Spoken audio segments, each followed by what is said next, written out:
So today I'm going to be playing in my Dina Wakley multi-surface journal, and I'm going to be playing on one of the canvas pages. Now I have a polypropylene page protector underneath just in case any of the paint seeps through the canvas into the pages below, which I don't want to spoil. So I've also got a small brayer. I've also got a selection of Dina Wakley Media heavy body acrylic paints or medium body acrylic paints. I've got the tangerine turquoise, ruby, blushing and also lemon. So I'm going to be playing with a combination of those. Now what I'm going to do is I'm just going to add a little bit of paint onto my glass mat like so, and I'm going to pick it up on the brayer. I'm just going to rub the brayer on the glass mat and then transfer it onto the background or into the background. As you can see, I'm not getting massive amounts of coverage, which is fine. I'm going to slowly build up a background pattern using the paint.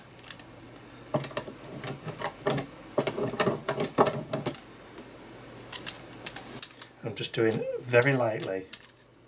I don't want to go too heavy with it. I am coming off. There we go. It's catching in some places, which is fine. A little bit of difference in colour is no problem at all. Now I'm not going to bother cleaning that up. I'm just going to add that paint directly on top.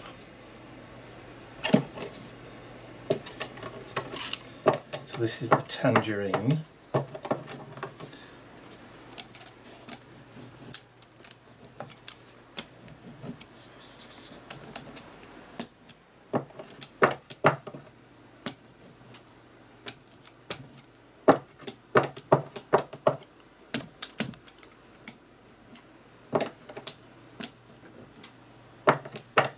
Never used a brayer on a canvas background before, so this is quite an interesting experimental play just to see how the paints will pick up and react. And again, haven't gessoed, haven't prepared the canvas in any way at all.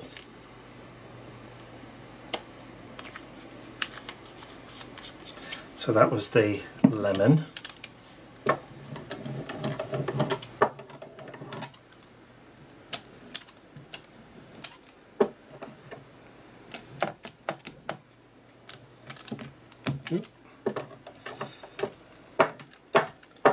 I'm actually getting better results on the glass mat.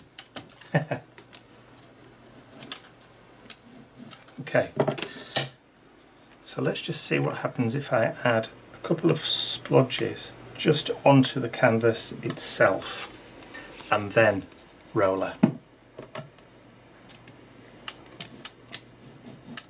Absolutely nothing, apart from we're getting splodges, and of course it's going through. Right, so since we've done that with the yellow, we're going to have to do it with the red as well. Sorry, the orange and the red. So what I'm going to do is I'm just going to put 3 blobs of that and then 3 blobs of the ruby, and then we'll go over with that as well.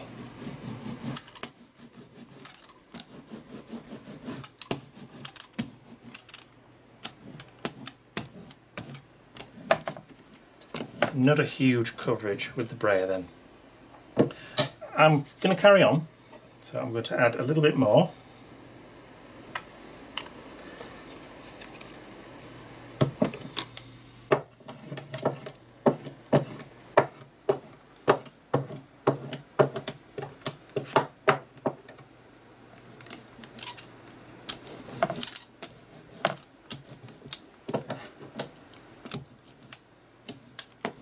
orange is now quite foremost, so let's add some more yellow into it.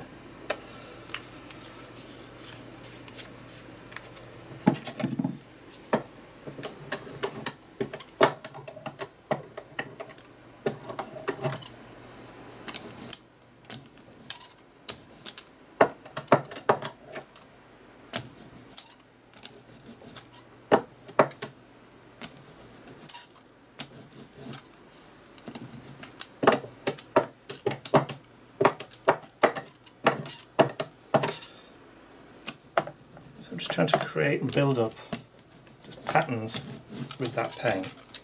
I want to bring some more of that red in now.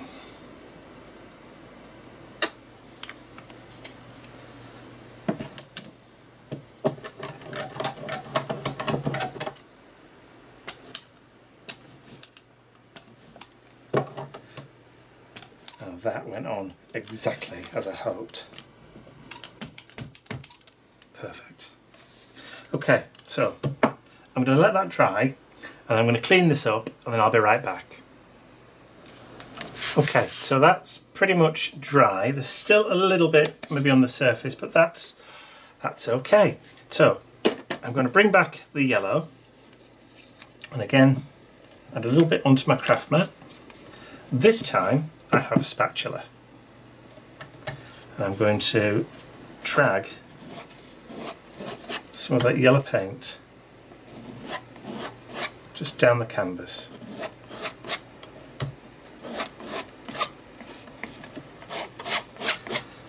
Vertical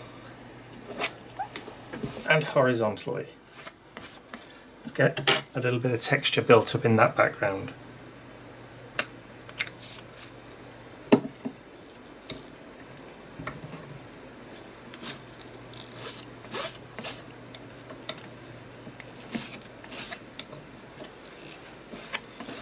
So I'm laying the spatula down and dragging down. And then swiping from left to right. Like that. I like the difference in the reds and the oranges and those flashes of green, flashes of yellow. So let me just dry those off. So that's pretty much dry. So I've got some found items that this is a fit-in from an old lamp, another fitting from an old light, and the lid of something are all circles. So I'm going to start doing some mark making now. So I'm going to bring back that red, add some onto my craft mat, and then I'm going to start creating some largish circles using the paint just in the background. Now I'm doing them kind of linked to where I did the splodges of red and orange and yellow earlier. So kind of overlapping into those clusters of shapes that we used and did earlier.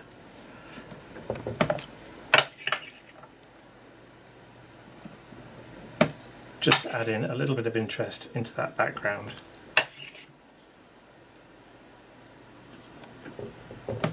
So each of those are all linked. So I'll now bring back the yellow. I'll put some more of that down. I'll then get that smaller circle.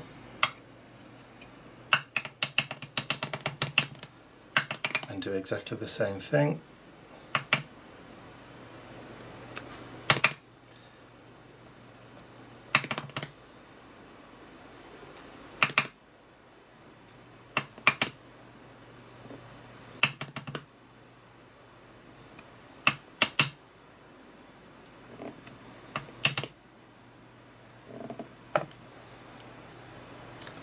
Happy with that. And then this medium one, I'm going to grab the orange.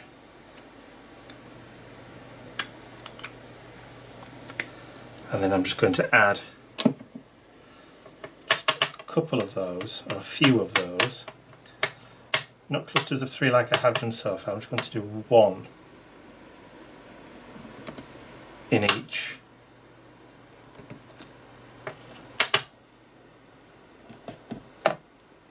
That will do. So I'm happy with those. I'm going to give that a blast, get it all dry, and then I'll get this cleaned up and I'll be right back. Oh, and by the way, I'm not wasting this paint, if any of you are wondering. I am actually using them in the back of the journal as a clean-up page. Just to prove, there's one I did earlier. Waste not, want not.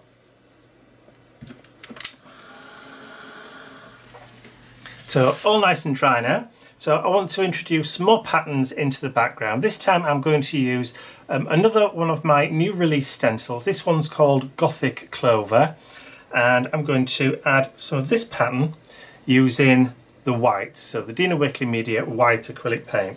So I'm going to add a little bit onto my mat, excuse the naughty noise, and then just load up the cosmetic sponge, and then I'm going to start adding in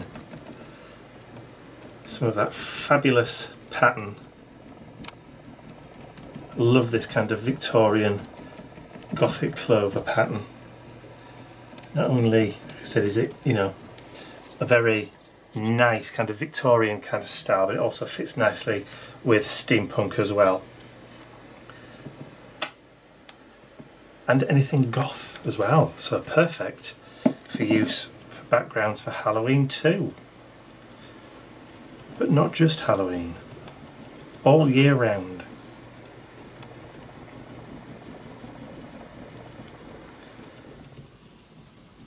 So just add that white acrylic paint, make them fade off.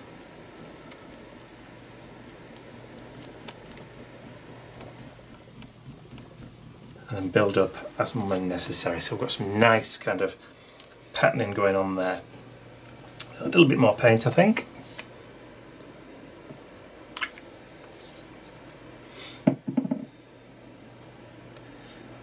One of the things that I like to do in this Dina Wakley journal is I like to stick to like the Dina Wakley products if I'm working in the journal. You notice when I'm working in my Dilutions journal, I sometimes invariably will use the Dilutions paints or a stencil or something, maybe a spray. I don't know why, just one thing just seems to lead to another. And of course this is also one of those tessellating stencils, so if you wanted to, you can move it along so you can continue the pattern as well. So you can literally just move it up and down and continue the pattern. So happy with that for now. Just give that a quick wipe. Yep, that's just made it twice as bad. Have a clean one. That's more like it. Quick dry, and then put that stencil to one side, and then give that a blast, and we'll get that dried. Okay, now using the same stencil again, I'm going to use the turquoise to introduce another colour. So this is going to give it a little bit of a pop in the background.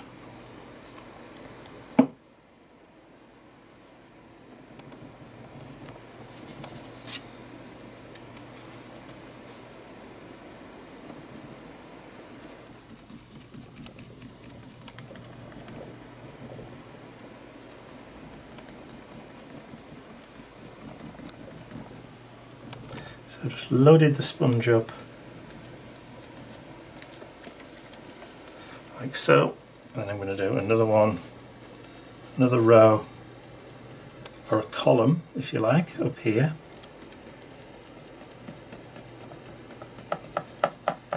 Predominantly just 3, just to add a little bit of extra, and then a couple over here, just very lighter, and then again just down here at the bottom, but not quite as prominent. So just to add a nice little bit of pattern and a bit of depth into that background, just to add a little bit of a pop. Right, let's get it all dry before we move on to the next bit. Okay, so next I want to add some focal images, and keeping with that Dina Wakley theme, I have the Dina Wakley Moon Faces stencil, and I'm going to stencil all three of these using black, again from the Dina Wakley Media acrylic paint range, and again with a cosmetic sponge. You don't have to use a cosmetic sponge, you can use a brush, proper stenciling brush if you want to. I'm going to line the stencil up with the edge of the page. I'm going to start sponging through, loading the sponge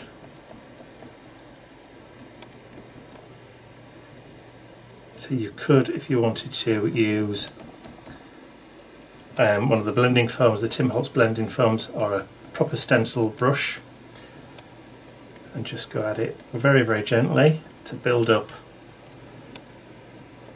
that image in the background. So just gently building up the layers, going over and over, just pouncing up and down, taking it really, really gently. Adding pressure where I think it's needed, just to transfer some of that paint. I don't want it to be stark black, because there's no other black on the page. It's going to stand out anyway. It's going to pick up a little bit of that texture from the canvas, but it will stand out. So add some more.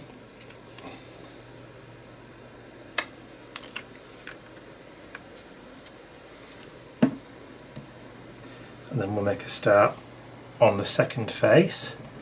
So because this is going to take a little bit of a while, I'm just going to continue on with the same process that I did for the first one.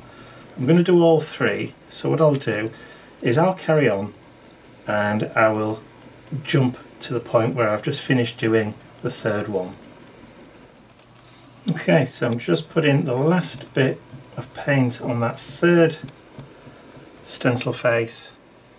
It's time to peel off and have a look at the result. I'm very, very happy with that. So we need to get that dry. Okay, so that's all nice and dry. So because there's no black anywhere else in the background, I want to add a little bit of detail just in the corners. So what I'm going to do is I'm just going to take a scrap piece of paper or a scrap piece of card, and I'm just going to lay it into that corner. And I'm just going to load up a little bit, and I'm just going to gently go around the edge like so, and then take it away. Now that's acted as kind of like a corner stencil. It just gives the impression of almost like a little bit of a frame around the outside, like so. Again, this side, pick up a little bit more of that black. Doesn't have to be very heavy.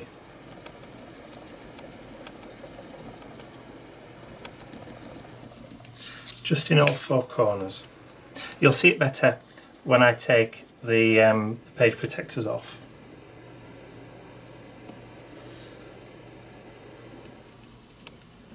Just in those four corners.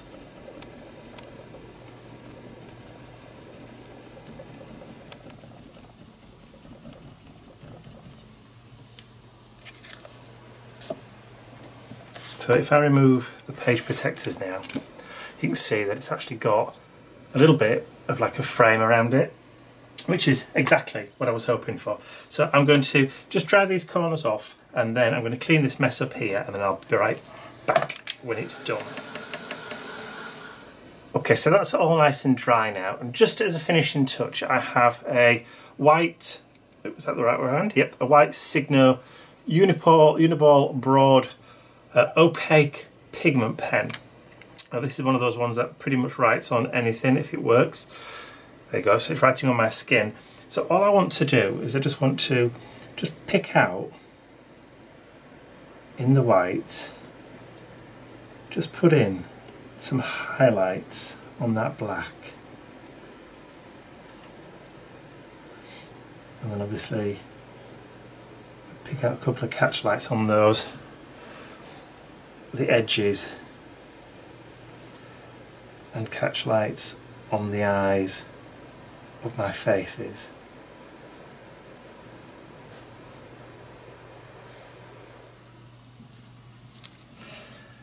And that's pretty much going to be it, I think. I haven't really got a quote or a phrase or even just a word for this art journal page, because it was pretty much an experiment to see how those the colours would work with the brayer on the canvas. So I'm pretty much going to leave this untitled, which is probably the first for me, but that's going to be about it, I think. So all I'm going to do is just in the corner here, just very, very gently sign it and date it. Let's see if you can read it, but you probably won't be able to anyway. Just up the side, there. And then I'm going to call this page done. Happy.